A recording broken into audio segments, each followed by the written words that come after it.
Welcome again to Joe Stunner Boxing. Hey, what do you think of the shirt? It's pretty good, huh? Yeah, I like it anyway.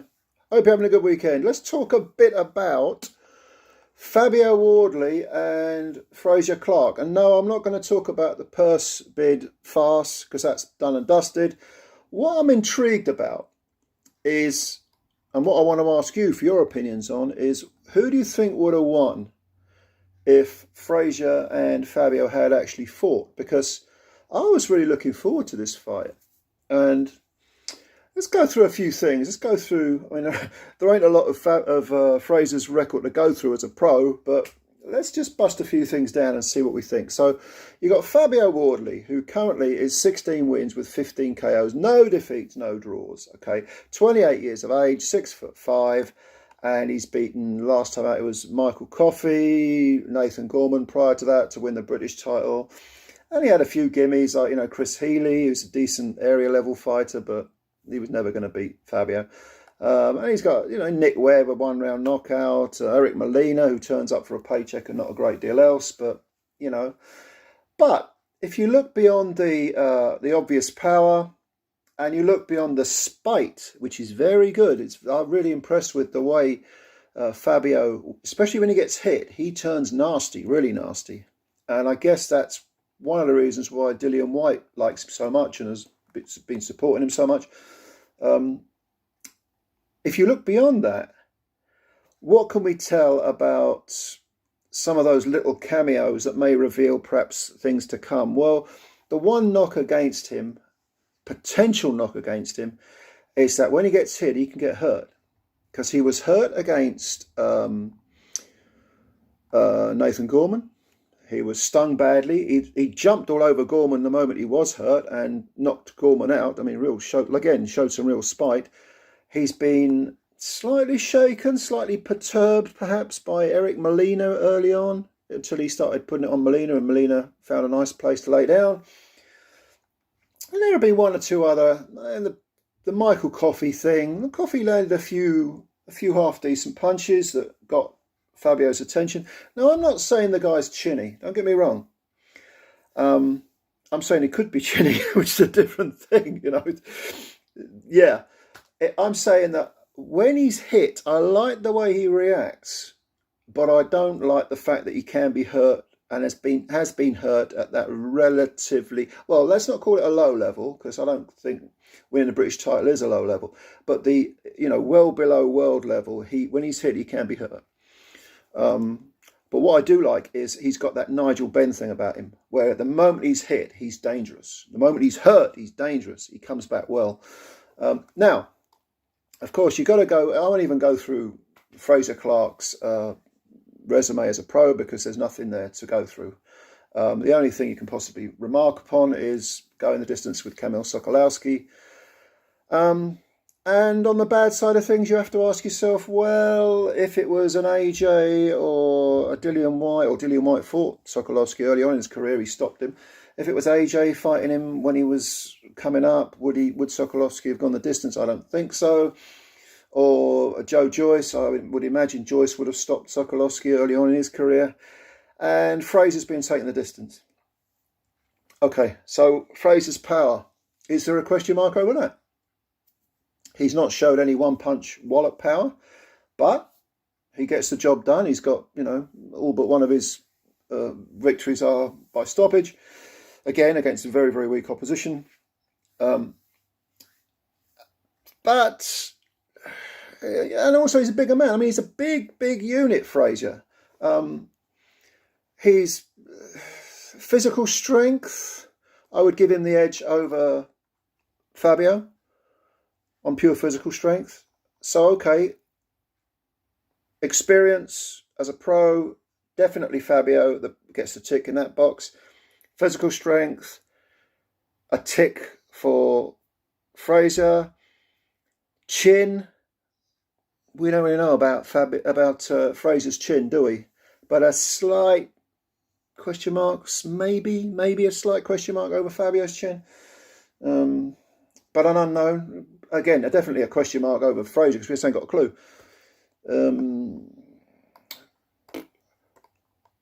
I wonder about getting back to the experience thing.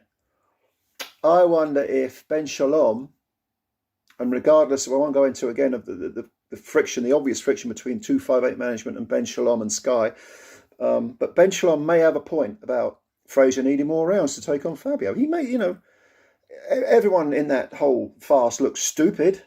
It looked like the right hand didn't know what the left hand was doing, and so on and so forth. But yeah, I kind of hear what Shalom was saying. A couple of 10 rounders for Fraser would definitely increase his chance of defeating Fabio Wardley. I definitely recognise that, and I'm not going to leave aside all the politics regarding the, lobbying the board for the fight and the mandatory and all that. But that's a hypothetical, and the question is, who would win had they fought next up, without any warm-ups, without any 10 rounders, with any sort of extension of experience? Who would have won had they fought next? Well, my immediate reaction was, I think Fraser can take him. Fraser would win, would grind down Fabio. And I don't think there's any evidence to suggest that if Fabio put it on Fraser in that spiteful way that he has done, Fraser would necessarily capitulate. The one concern I would have is the lack of rounds, which is why I'm not going to be too harsh on Ben Shalom when he made that observation. I think that's valid. That's a valid point. But who do I think would have won?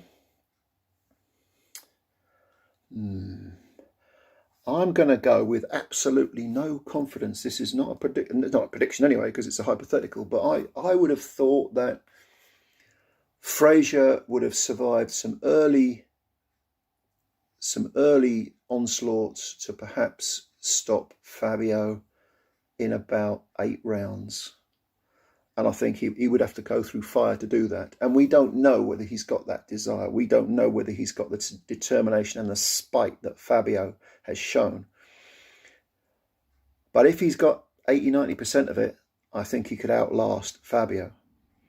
Because even though Fabio has, many more fights and far better opposition, if you look at the amount of rounds he's been doing, 4 rounds against Coffey, 3 against Nathan Gorman, 2 against Chris Healy, 2 against is it a French guy, Martz, whatever his name was?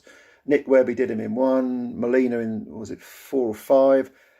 He's not used to the 10-round distance himself, and I think that alone makes me think that it kind of maybe doesn't even itself out totally, but it gives Fraser, it makes Fraser's lack of rounds less prominent than people, including myself, have had to consider. So I think I would go for Fraser to use his physical strength to survive some very rocky moments, get through to Fabio, and eventually grind him down. I think Fabio's potential lack of punch resistance could come to fruition when he gets tired, when he gets ground down in the later rounds, and I would pick Fraser to win in 8 rounds. And of course, these two may yet fight. This is not something that we can dismiss. In the future, it may be, could happen, could well happen. Fabio's 28 and Fraser's 30, is he? 30, 32, 30? I think he's 30. So, yeah, that's my prediction. What do you think, though? I think it's a real shame this fight didn't come off, because I was really looking forward to this. And I'm not the sort of person that cares about defeats. I don't care if one of them loses. It's not the end of their career as far as I'm concerned. As a promotional tool, it's nice to have the unbeaten resume, and probably you can make a lot more money if you're undefeated, but because it is that glossy record that attracts the casuals. But in terms of real boxing, hardcore boxing fans, actually fulfilling your boxing potential, I don't think a defeat necessarily is a bad thing. I think it's the way you learn sometimes, and it certainly weeds out the mentally weaker fighters. It's a test. It's a huge test to be defeated and to come back. It's how you react. But anyway, leave your comments below. Tell me what you think, and we will discuss it in the comments. Thank you as always for listening. Subscribe to the channel if you're new. Spread the word about Joe Sullivan Son of Boxing. It takes a second to subscribe. Just do that for us. And hit the like button as well. That's a big help. And again, enjoy the rest of your weekend. We'll speak again soon, and bye for now.